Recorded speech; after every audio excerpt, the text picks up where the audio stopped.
Hello, boys and girls, and welcome back to another read aloud of Because of Winn Dixie. So, some of you yesterday stayed on the Zoom to hear the read aloud of chapter 16. I did give it an option that you could log off and listen to it. Watch too. Yeah, watch too. Listen/watch it a different time. So, I'm going to be reading chapter 16. I want you to be thinking about your characters as I am reading chapter 16. I'm going to ask you a question at the end to think about. So here we go. Litmus W. Block was just a boy when the firing on Fort Summit occurred, Miss Franny Block said as she started in on her story. Fort Summit? I said. It was the firing on Fort Summit that started the war, said Amanda. Okay, I said. I shrugged. Well, Litmus was 14 years old. He was strong and big, but he was still just a boy. His daddy, Artley W. Block, had already enlisted, and Litmus told his mama that he could not stand by and let the South get beat, and so he went to fight too. Miss Franny looked around the library, and then she whispered, Men and boys always want to fight. They're always looking for a reason to go to war. It's the saddest thing.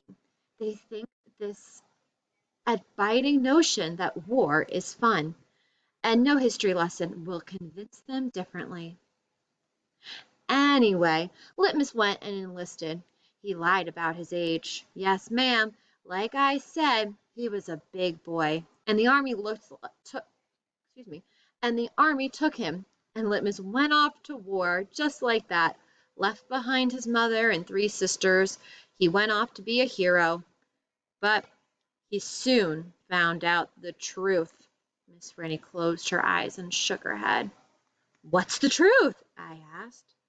Well, that war is hell, Miss Franny said with her eyes still closed. Pure hell.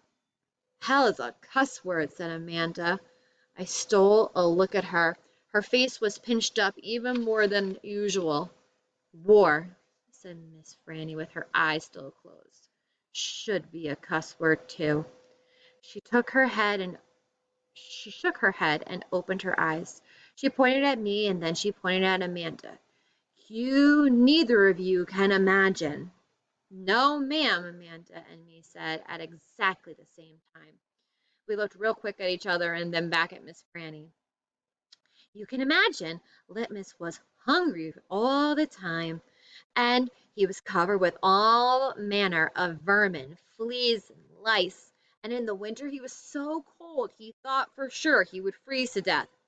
And in the summer, why, there is nothing worse than war in the summertime. It stinks so. And only thing that made Litmus forget that he was hungry and itchy and hot or cold was that he was getting shot at. And he got shot at quite a bit. And he was nothing more than a child. Did he get killed? I asked Miss Franny.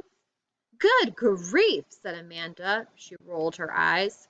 Now, Opal, Miss Franny said, I wouldn't be standing in this room telling this story if he was killed. I wouldn't exist. No, ma'am, he had to live. But he was a changed man. Yes, ma'am, a changed man. He walked back home when the war was over. He walked from Virginia all the way to Georgia. He didn't have a horse. Nobody had a horse except for the Yankees. He walked. And when he got home, there was no home there. Where was it? I asked. I didn't care if Amanda thought I was stupid. I wanted to know. Why, Miss Franny shouted so loud that Winn Dixie and Amanda Wilkinson and me all jumped. The Yankees burned it. Yes, ma'am, burned it to the ground.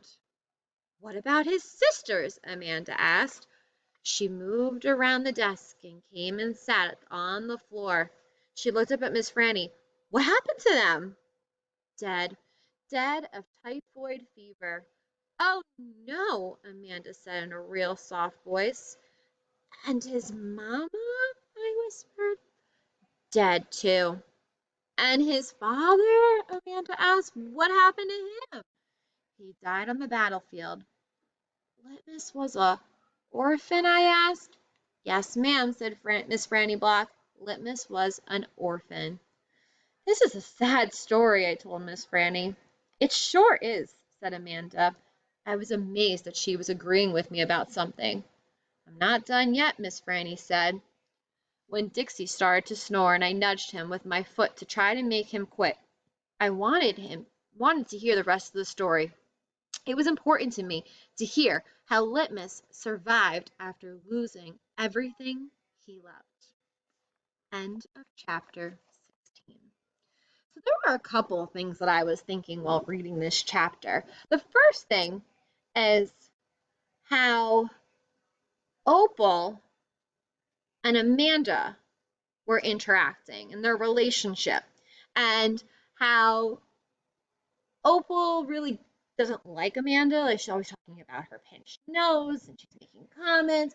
But something happened at the end of this chapter with them that I thought was really interesting about how they kind of started to agree with each other. I wonder what that means. So I hope you really liked this read aloud today. I hope you enjoyed it, and I will see you for the next one. Bye.